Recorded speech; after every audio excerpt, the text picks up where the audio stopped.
All right, welcome back. I figure this is an appropriate time as any to wear my SSG hat based on the news that we've had this week. And honestly, it's been kind of calm. I apologize for not drawing these, but I woke up pretty late this morning and I was not feeling confident in my SSG drawing. It looked pretty bad. And this is daunting. I'm going to be honest. This is very daunting. So yeah, I just decided to use the, piece of paper. Hopefully that's okay. If there's pieces of paper that I don't have printed out already, I'll probably still end up drawing, and I don't want to make this a habit, but it does kind of save me some time, and I'm just not a good artist. But now that I've rambled on for quite some long time, we'll start in the coach's corner, because why the heck not? The new coach, Senzo, has announced he's looking to coach a team. He retired back in March, April, kind of during that transfer window. He was on Twisted Minds for the first split. Ahmad came in to replace them. If you recall, Ahmad would help Twisted Minds make the second major, and then he would retire. So that Twisted Minds roster had multiple retirees. But Senzo's looking to coach a team for MENA next year. I'm very curious to see how that turns out and hope he finds success, because he's one of the founding members of Sandrock Gaming, helped bring the MENA region into the spotlight, and it would be great to keep seeing him around the scene. As for the roster moves here, I'm just covering roster moves. There were a lot of new offseason tournaments that were announced this week. I'll get into some of those as they get more clear, because that blog post had a bunch of tournaments that were like literally done or wrapping up.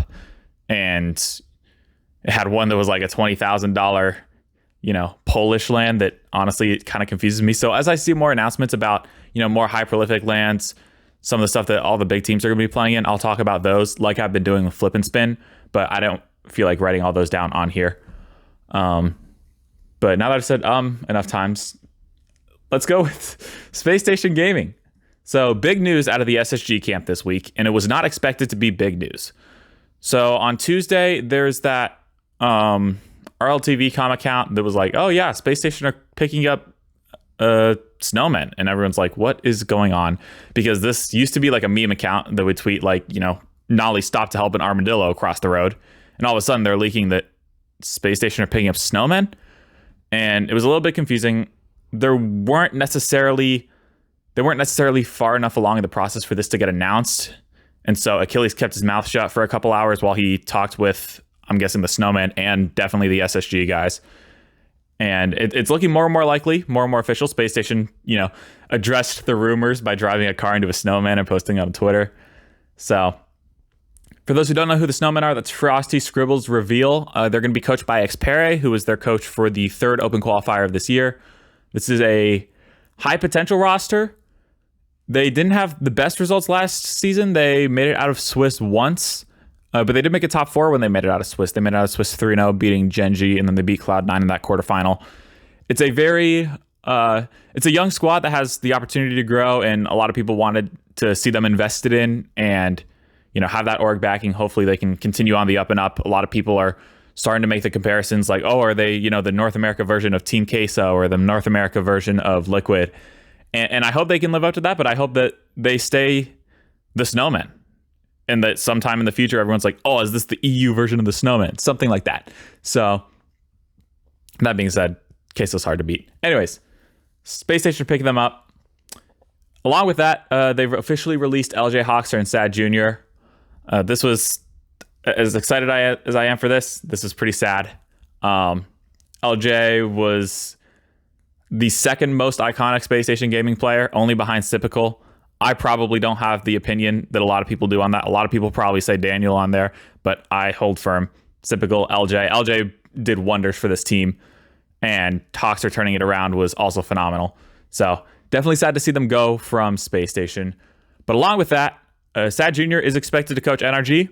If you saw the North America offseason where I moved around the magnets, A, you would know about the Spacestation Snowman move. B, you would know that I kind of predicted this. It wasn't hard to see coming. LJ and Sadjunior have worked together a lot very well, and they should be kept together, in my opinion, at all costs, and I'm glad that's going to happen. So this will see Sadjunior return to NRG. He was a player there back in Season 2. There's an iconic shot where him and Jacob are, passing it back and forth in midair, and considering it was happening in 2016, that was revolutionary. So Sadjunior back to NRG, this time as a coach, sticks with LJ, will coach Firstkiller and whoever their third ends up being. Perfect transition. Here are some of the notable Firstkiller and LJ tryouts. We've got Nass, who I believe I might have mentioned last week. That was one of the first tryouts that started to come out.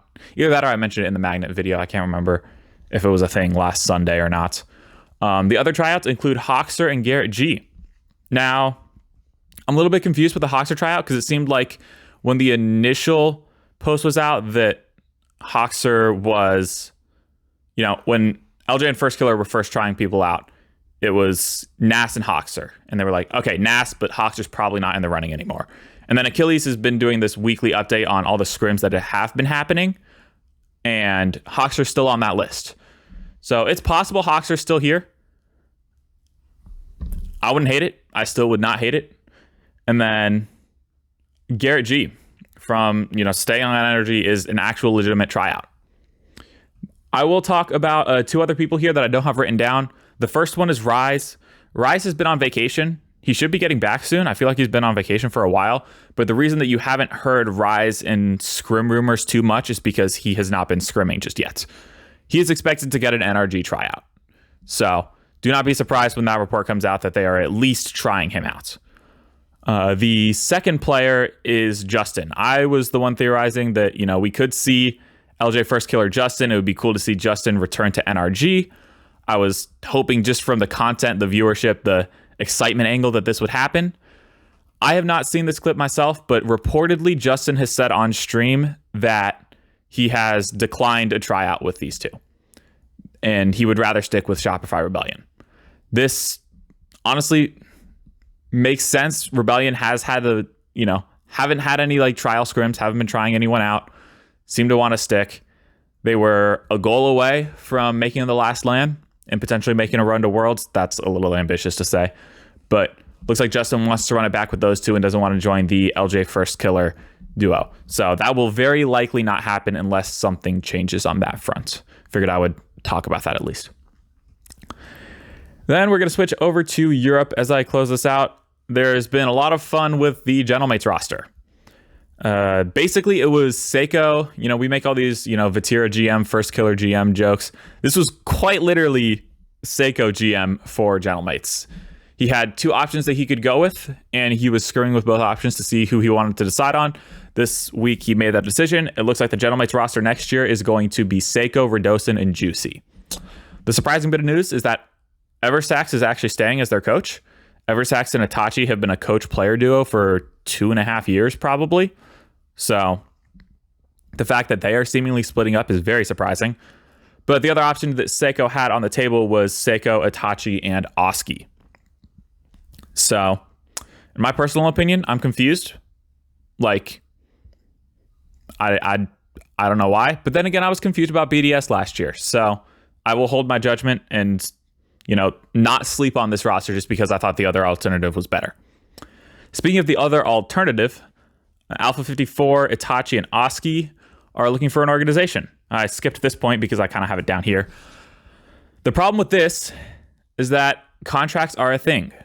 We know for sure that Alpha 54 is under contract with Vitality until September of 2025.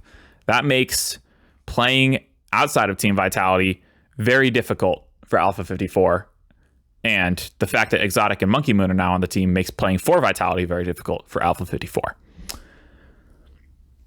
That being said, there's still a potential that Alpha gets bought out. I don't think they'll just let him go for free from the sounds of it. I was theorizing that could be, mutually beneficial if Vitality didn't want to keep spending the money for a player on the bench. Sounds like based on what Achilles is thinking, that's not going to happen. So, and then along with that, we don't know for sure, but there's a good chance Itachi's under contract with Gentlemates, probably through 2025 as well. Based on everything that has been tweeted, Achilles has said, I'm led to believe that Itachi's still under contract. Now, again, we don't have as much confirmation. Vitality literally announced themselves hey, we've signed Alpha 54 through 2025. Gentlemates have not done the same with Itachi, so we don't know 100%, but it's probably the case. So that makes this roster need a big organization who wants to spend money to get a team.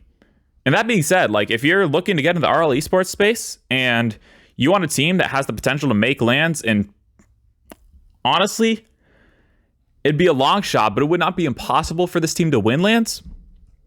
Yeah, this is the squad you pick up. It's going to be expensive. It's a risk, no doubt. But if you got the fan base that would support them, this is an exciting roster to pick up, and I think this would be the 4th best team in Europe. It's a little harsh, but I'd probably still put them over the Joyo Archie duo, depending on who that Joyo Archie duo get. Oski is leaving that Joyo Archie duo, supposedly. If this team doesn't work out, Oski's still a free agent. And so maybe he goes back to Joyo Archie and be like, yeah, Alpha 54 and Itachi are in contract jail. I can't really team with them. So you guys want me back? Curious to see how that situation turns out if that were to happen. But that is kind of it for this week. Just the 3 notable teams on here. Plenty of off-season tournaments coming. I think there's even more tournaments, more than what got announced this week. In terms of what is happening this week, Flip and Spin finals are on Friday. I believe those start at 9 a.m. Eastern. If I'm not blanking, I will try to actually put that information up on the screen. But yeah, that'll be exciting. The teams that won, spoiler alert, are the teams that we expected to win. Vitality is going to be facing off against Super Olay. And then Dignitas is going to be facing up against Carmine Core. So just about what we expect. Probably another Carmine Core Vitality finals. So should be a lot of fun. And hopefully you all enjoy, and I will catch you guys next time.